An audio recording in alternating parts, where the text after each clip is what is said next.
Hey guys, my name is Loveless and we are back with this book, Quirk Knife.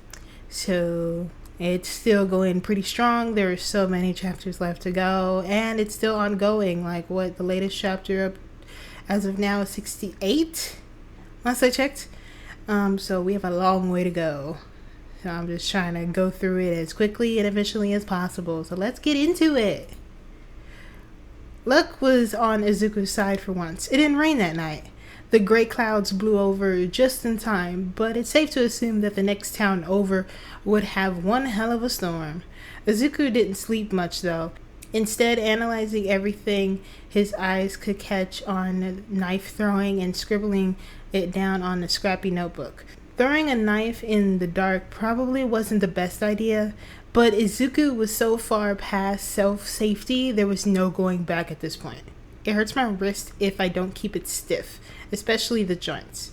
He pulled lightly on the bottom lip with a pen in his other hand. It seems keeping my wrist locked also offers a more accurate throw. To test that theory once again, Izuku made sure his wrist would not move with this throw and whipped the knife at the car again from a few meters away, actually hitting the car door. Cool, he squealed and scribbled some more around his diagram and note bubbles. Taking a seat in the small spot he cleared that was still surrounded by piles of trash, glancing over his notes, Izuku mumbling out loud once again. The blade rotates around the handle, meaning the handle in the center of the gravity, which means the rotation and the distance could change depending on the object's mass, and my theory could be easier to test if I had access to different metals and sizes of knives, but Izuku paused and drew a deep breath in. The sun was beginning to rise, and he took a break to drink some water with his bottle that he purchased from the corner store, then finished off the bag of chips. Izuku had always been smart, but was never given credit in school since the teachers disliked him for his quirklessness, and they wanted people like Kachan to be at the top of the class. He tried not to let it bother him because at least he was able to learn at school. Izuku looked down to his dirty uniform, pants, and his stupid logo on his shirt. His decision was already made. He would not be going back to school. There was nothing left for him. But what did it have to offer him now? A life on the streets? Izuku stabbed the knife into the sand and scowled. Guess it's just him and his new friend. Knifey, he said out loud, and then pressed his lips together in a thin line. Great, I'm already going fucking bonkers. He stood up and stretched his hands above his head, cracking his back and shoulders before getting back to work amongst the garbage. His hand was still wrapped in fabric. Not many people passed by Dagobah Beach, and that was probably for the best. Izuku didn't need any questions. He wasn't about to lie to himself. Izuku was most definitely getting hyperfixated on this whole knife-throwing task. Yet he didn't mind. It gave him something to think about. So does that mean one rotation, if completed in roughly 2 meters at average throw? He asked himself out loud, balancing the knife horizontal on 2 outstretched fingers, popping his lips a few times before saying more loudly than necessary, I need to do research. Too fucking bad his laptop was currently crushed in the remainings of his home. Izuku paced back and forth, tapping the flat part of the blade against the back of his hand. The library! Not many people went to the public library anymore, since most schools had their private libraries these days, and the larger libraries in a nicer part of town was much more popular. Izuku hasn't visited a library since he was a child, when his mom used to take him down to pick out books. They had stopped going because his father would rip and burn the books. Izuku just stuffed his knife into the yellow backpack and tossed it over his shoulder. I'll be back, you ugly son of a beach. Oh wow, his puns could use some work. Izuku ignored the strange looks he got walking down the street. He knew that he looked out of place and he didn't need all the reminders. He probably looked dirty, his hair growing more and more knots and skin becoming more pale. Not to mention he probably smelled like death, but hopefully no one would come close enough to figure that out. The library wasn't too far, but Izuku would have to have crossed through the busiest part of town unless he wanted to take a super long way, which he most definitely did not. Excuse me? Izuku paused mid-step and looking up to a young woman who was wearing a frown on her face. Did he smell that bad? Shouldn't you be in school? Izuku's eyebrows pinched together and he opened his mouth to respond, but the lady had pointed out to the stupid logo on his shirt he was wearing. You should hurry, you'll be late. Izuku forced a bright smile on his face and nodded in fake enthusiasm. Yes, thank you, ma'am. And skipped off, expression quickly falling into a scowl when he turned the corner. Lady needs to mind her fucking business, damn. Izuku knew he needed to change out of his uniform, but it's not like he could just walk to a clothing store and purchase an outfit with the money he doesn't have. Well, technically he doesn't need to purchase clothes to obtain some, right? Not that Izuku would ever steal. So, because that is definitely illegal, and Izuku have never seen himself as a thief. But he also has never seen himself a homeless orphan, so there's a first time for everything. Hands stuffed into his pockets, Izuku tucked his curls behind his ears and waltzed in, feeling much more confident than he should be. The chosen store was Vemro, a cheap enough chain that was mainly run by the government. What do you think Izuku was, some sort of villain that would run around stealing from family-owned stores? Never! Vemro was busy, crowded with way more people than should be on a Thursday morning, and that was enough to make Izuku anxious, but he had to focus. Strolling to the back of the store, Izuku subtly checked his surroundings and picked up a large black shirt, pretending to check out the size. He ripped the tag off and tucked that back into the shelf, folding up the shirt and quickly stuffing it down his pants using the waistband of his underpants to make sure that it wouldn't fall back out of the bottom of his pants. Oh my god, he was stealing. This was a crime. Meh, fuck it at this point. At least being small, underweight child was coming handy since his uniform has always been much too large and it left more than enough room to hide stuff. Like the shirt that was currently way too close to his ass for his liking. Next up was new underwear because as much as kids could say flip your underwear inside out, Izuku would rather have a sense of pride, thank you very much.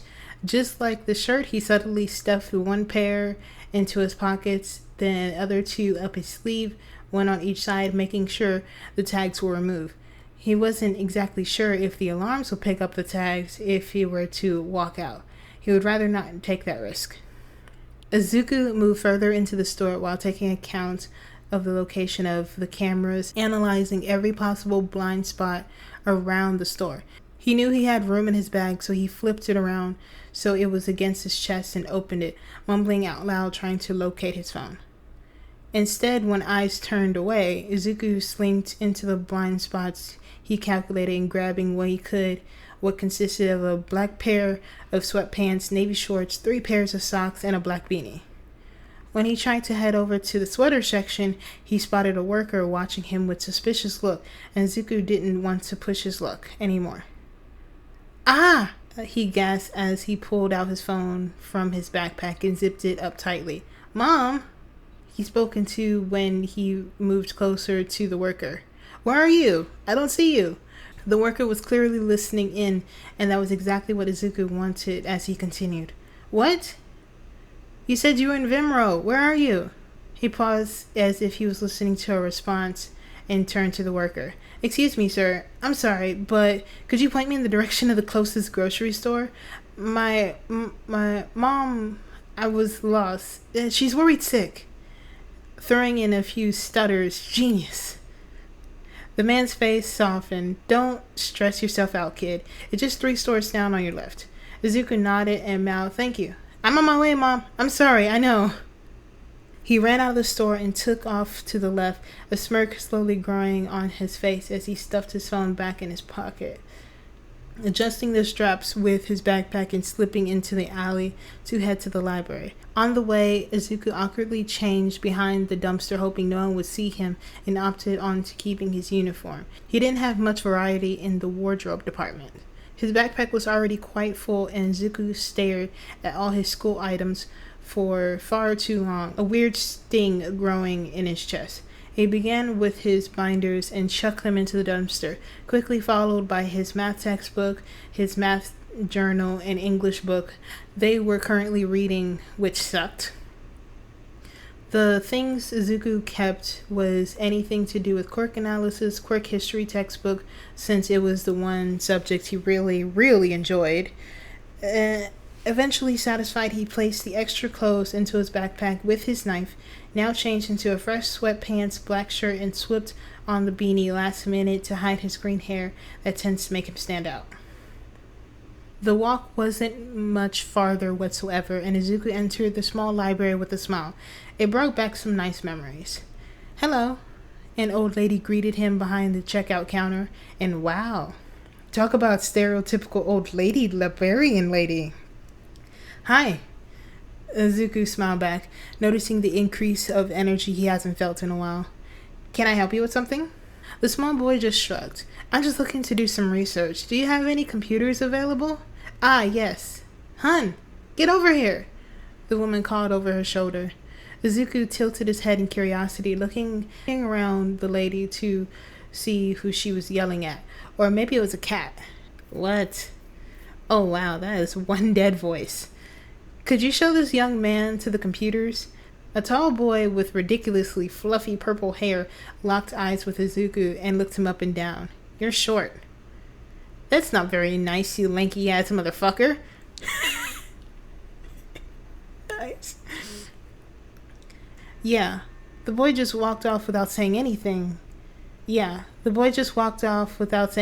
More, weaving quickly through the rows of books while Izuku practically jogged just to keep up with the other long strides. "Here," he pointed at a row of 4 desktops and left again without allowing Izuku to respond. Someone with social skills worse than Izuku? He didn't know that was possible. Izuku set up and flicked the computer on, pulling out his notebooks and started reading the most curious topics medals. Something wasn't sitting right with Hisashi. It was one of the thoughts that resonated deep within his mind, and no matter how hard he tried to get rid of it, it was always there, whispering just loud enough that it couldn't be missed. It had the pro-hero distressed for some odd reason. Papers sprawled out on the living room table as he stared at the picture of the woman Inko Midoriya. The second he saw the photo for the first time, the small boy from the crime scene flashed before his eyes. It couldn't have been a coincidence, right? There was no way. Too many things matched up. The main red flag was the green hair and the dead mother. What would the odds be to separate children with green hair? Both had a dead mother and lived in the same area. I mean, it could be pretty high odds for all Hisashi knew, but he doubted that. He should have done something, anything. Hisashi could have chased after the boy, shouted after him, asking him what was wrong. The kid had a look in his eyes he couldn't quite describe, but he didn't like it. If that boy's mother really did just die in front of his very eyes, well, Hisashi couldn't even imagine how he himself would feel. The apartment door opened and the blonde didn't even notice, too busy, lost in his own thoughts. "Hisashi, what are you still doing up? It's 4 a.m. 4 a.m? Shouta tossed his capture scarf on the counter and kicked off his shoes. "What about beauty sleep, or whatever you call it?" Hisashi just shook his head dismissively because guilt was pulling in his gut. If his assumptions was right, and the distressed kid he found was the son of the victim, did that make him responsible for the kid running off? Was he safe? Was he alive? Wait, what if he wasn't alive? The boy seemed so off. It made Hisashi feel sick now that he thought about it. There was no way he would do anything rash, right? He was too young to make decisions like that. But at the same time, the boy couldn't be much younger than when Hisashi and Shouta met. And Shouta wasn't exactly healthy either, so it wasn't impossible. He had to be alive, but what if he wasn't? Hisashi. A large pair of hands clamps down on his shoulders, and black eyes met his own. You're freaking out on me. What's wrong? Hisashi looked at his husband for a moment and tried to collect his thoughts, instead of just spewing out everything that came to mind. A kid with green hair, and he was sad, and he said that his mom was dead, and then he ran off, and I wasn't sure what to do, and I didn't know anything, but now I see the victim, and she has green hair too, and she's dead now. I think it was her son, or nephew, or a relative of something. Along those lines now, he must have been lost forever, and Hisashi sprawled into a mess of heavy breathing. Shouta held his face with two hands and squeezed lightly. Calm down. I can't make out anything you're saying. Hisashi nodded and tried again, explaining what happened on the scene, from the villain manipulating the concrete of the buildings in the apartment complex to this young boy who snapped at him and ran off. And you think this could be the victim's son? Shouta asked, now sitting on the couch next to him. Yes, I can't remember much of what he looked like, but he definitely had green hair, a bit darker than the victim's. He said his mother was dead and was clearly distressed. It only makes sense, Hisashi explained, waving his hands around with exhaustion. Well, Shouta sighed softly. I'm inclined to agree. Tsukashi actually told me the other night Inko Midoriya was a single mother of one, and they actually don't know his location.